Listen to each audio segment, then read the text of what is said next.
Dear learners, Assalamu alaikum. This is Sabina Ferdousi and you are enjoying CPSCM online class. My dears, this class is the third executive of my previous classes, that is on punctuation marks. I think you have already enjoyed my previous classes. Okay, let's start our today's lesson.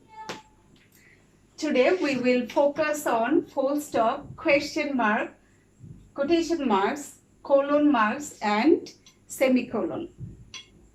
Okay, let's start with period or full stop.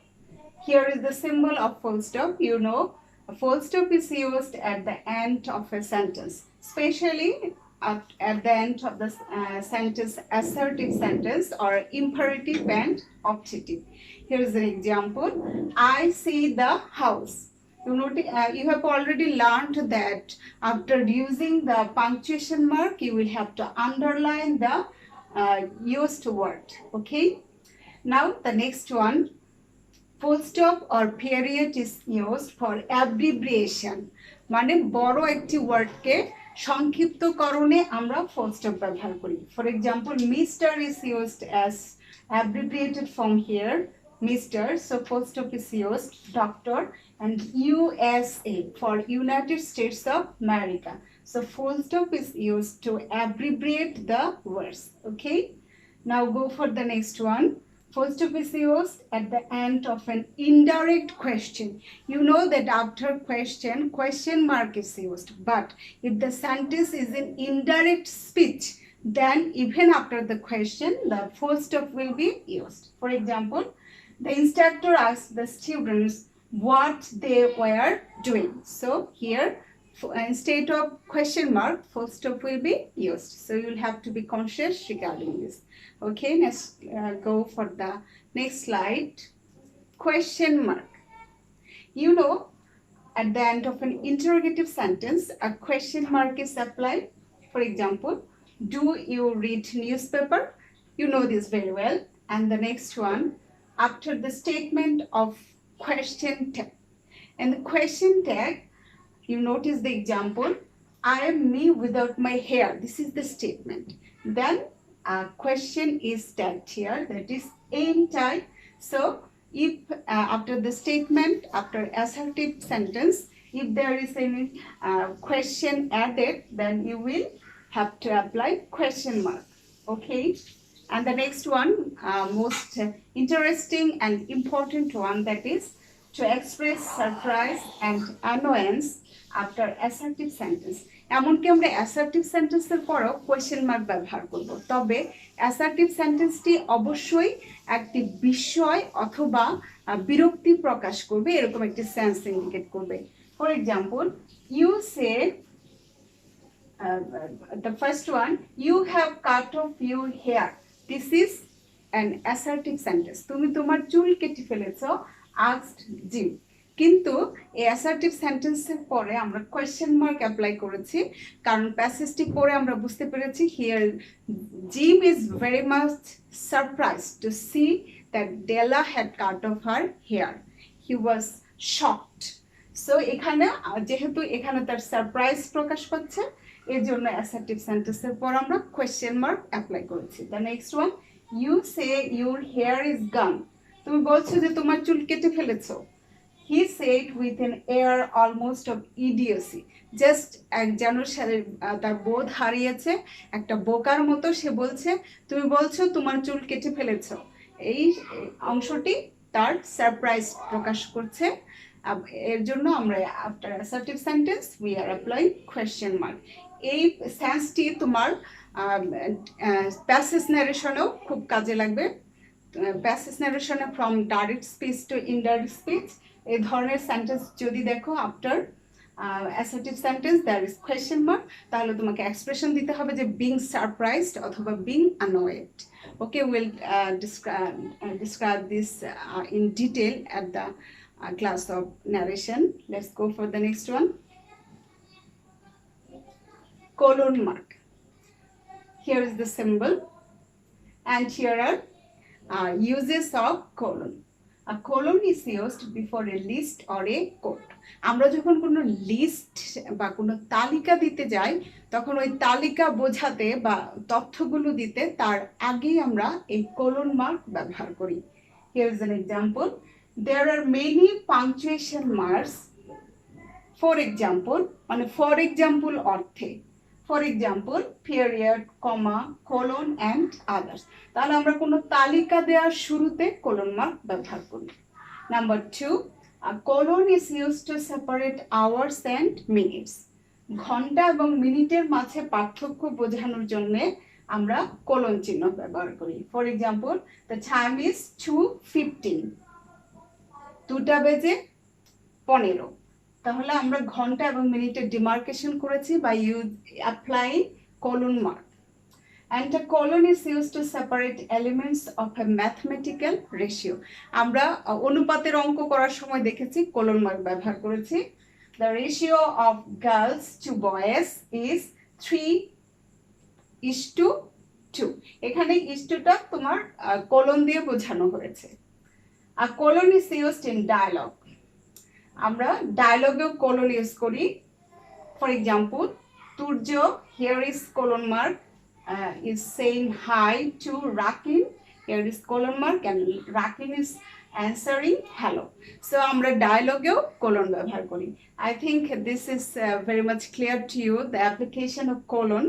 Okay, let's go for the next slide. That is use of semicolon. Okay, notice the screen. Here is the symbol semicolon. To help sort out a monster list.